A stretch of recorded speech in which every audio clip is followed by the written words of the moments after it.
Hi everyone, welcome to Mindful Crafts and More. I'm Katrina. If this is your first time checking out my channel, welcome. Take a look at this video or any of my other videos. If you find yourself inspired, join my channel. For those of you who are returning, welcome back. I really appreciate you just hanging out with me for a bit. So, hi everyone. Today I would like to share with you what I decided to make for the Seasonnal Yarny YouTube Hop Summer Edition. This is being hosted by Kim at The Crafty Nomad. And before we get into anything, I just want to say thank you so much, Kim, for this opportunity. This is just a wonderful idea that she came up with to just gather all of us together and have us to come up with what we kind of envision embodies the different seasons, and then just share what our first projects would be for the season. And I think that's just awesome. It's a wonderful, wonderful idea. So I really hope that you're inspired by this project. And if not, maybe by some of the other collaborators that are participating, you may be inspired by their projects too. So please check out the playlist that Kim has put together. And I will put it in the description box below so that it'll be easy. But also check out Kim's channel because you want to she's going to add to it as time goes on. Okay. All right. So let's talk about the materials that I use for mine first, and then we'll talk about the actual pattern. I'll show you a few things as I went along and some challenges I had, and then I'll show you my beautiful piece. Okay. All right. So this is the thread that I use. Now I have used this thread before in a different project. It is a beautiful variegated thread. All right. So beautiful blues, beautiful purples, and they just kind of vary in sequence. All right. And the actual name of it is Artiste. And I purchased it, I believe, from Hobby Lobby. It is 100% mercerized Egyptian cotton, and it's a size 10. They come in 300-yard packs, okay? And this is called Windsor, all right? Beautiful colorway. I love it, and I do enjoy working with it, okay? All right, so now, what did I decide to make? Well, I decided to go ahead and make another doily. I just think that it's beautiful. It's a wonderful way to just really embellish a tabletop or a corner of a desk or something like that. And it's dainty and it just really does brighten up something wherever it is that you put it. All right. So now in what pattern I decided to use, I really had to think, because again, I used a variegated thread. And so I wanted to make sure that whatever I did, the colors that are in the thread wouldn't take away from the design. All right. So I also had to come across something that would embody the season. So I started to search, and as I searched, I found a beautiful pattern collection, and I purchased that series. And I purchased it from Annie's, and it's called 12-Hour Doilies. Now, when you see the title, that could mean a number of things, right? It could mean because they had 12 patterns in there, right? So it could mean that there are 12 doilies that take you an hour to make, but that's not what it means. It should take you 12 hours or less in order to make these. All right. Now, I initially said I was going to time myself in making it. I didn't, because I worked on it a little bit and then I stopped, and I worked on it a little bit and then I stopped, and then I stopped for a long time, and then I went back to it and worked on it and completed it. So I think I did it maybe in about 3 or 4 sessions total. But I do think it probably took me more than 12 hours. Now, one of the reasons it took me more than 12 hours is because I did have to frog it a couple of times because I noticed that I made some errors as I wasn't focused as well as I should have been. But, that's okay. It happens when we're making and creating. So, you just frog it back and then regroup and go back to it. So let's take a look at my progress as I was working on it. So this is kind of where I started and stopped and then took a photo here. So yes, good beginnings, right? And it looked like it was coming along pretty good. My tension was good. And I thought, okay, I'm happy with that. So then I put it down and then I went back to it a little bit later and I stopped here. So yes, so now you can see I got a little bit more progress. You can see a little bit more of the design coming out. And I was really getting excited and thinking, yes, this is going to be so beautiful. All right. So next, I got really busy and I was not able to go back to it, but I felt like I had made quite a bit of progress on it. And so definitely I was going to finish it, but I couldn't get back to it for a while.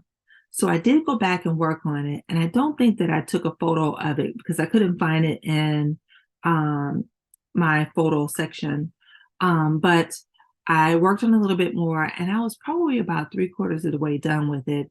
And then got busy and just it sat there for a long time. But that's okay because I was almost done with it. So I went back to it and started working on it some more. And that's where I went into the challenge where I made some errors and I had to frog back about 3 rounds. I actually had completely finished the doily. I had gotten all the way to the last round and was on the last few stitches and then realized that I had made an error. So I had to frog it back 2 rounds and then redo it. Now, as you know, when you're working on projects like this, where you go from the center of it to the outer portion, it takes you longer because you have more stitches for that outer portion. But again, you are excited and you are really inspired, it's not a problem. You just say, okay, I made an error. You frog it back and you get back to working with it. So that's what I did. And I finished it. And then I took it and I tried to lay it out so that it would relax the threads. And I have it here today. So now, the title of this particular doily that I made, again, I purchased it from Annie's Attic. It is a series of the 12-hour doily series. And this one is called Sunshine. All right. And I do think that it is appropriate for this particular one. Now, thinking about sunshine, you would think, well, it should be yellow, right? Well, I didn't want to do a yellow one because in my mind, when we have the sunshine, we also have beautiful blue skies and we also have beautiful blue water from the sun shining down. And so I thought, you know what? I'm going to use this beautiful blue yarn to make mine because what you don't see a lot of are beautiful blue flowers, right? And in this design, you will see that there are some beautiful flowers in here. And I just think that this thread was very appropriate for it and that this is a very appropriate item to make for ushering in the summer season. So let's take a look in real time of what it looks like. I am back. Here we have the beautiful doily, and I think that it came out just so beautiful. So as you see, there are beautiful flowers here, and then you also have these sections that kind of look like berries here. And look at the effect on the border of it. There was no need for anything else to be added to it. So I didn't embellish it in any way. I really just followed the pattern as is. And I am so happy with the way it came out. And again, you see that I used the variegated yarn, but I don't think it took away from the design at all. You're still able to see all of the beautiful design elements, all right?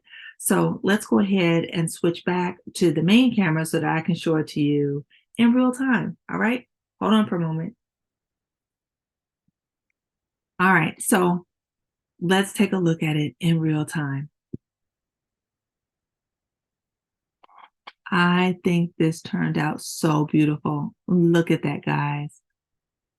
Just so beautiful and so dainty with all the open work. I just love it. All right. So it is called Sunshine. All right. So now the author of all of the patterns in this particular series, I have it here. It is Judy T. Treese. All right. And it's just a wonderful collection of just beautiful doilies. And you have 12 of them to choose from. And all of them look beautiful. So it's really hard to decide which one you want to do. Again, I'm not sure if it took me how much time it took. I do think it took me at least about the 12 hours. But how much more that I'm not sure of, especially because I had to frog it a couple of times. But I love it. And I do feel like it does embody the summer. So you guys tell me what you think. Have you come up with a project for the season yet? Have you been inspired? And if so, what inspired you? What thoughts came to mind when you think of the season? And what did you choose? Is it a thread project? Is it a wearable? Is it a houseware item? Is it an accessory? What did you do? I'd love to hear what you guys came up with, and I'd love to hear your thoughts on this beautiful doily. Now, if this does not necessarily inspire you because maybe it's too thin of a thread or something like that, that's okay. There are so many awesome collaborators that are participating in the Seasonal Yarny YouTube Hop. And all you need to do is just look down in the description box below, check out the playlist, and see all the awesome things. I'm sure something is going to inspire you. All right. So thank you so much, Kim, for this opportunity. And I look forward to seeing what you made and what all of the other awesome content creators made for the Seasonal Yarn YouTube Hop. And I tell you what, guys, I look forward to seeing you guys in the next season. All right. Now, please stay tuned because this is just the beginning of the season. I'm sure we're going to come up with a lot more items that we can share with you to help keep you inspired and keep you crafting. Okay. All right. So to each and every one of you, do everything you can to be mindful, do everything you can to be at your best self. And by all means, guys, be crafty every day. I look forward to seeing you again soon in my next video or one of yours. Bye-bye now.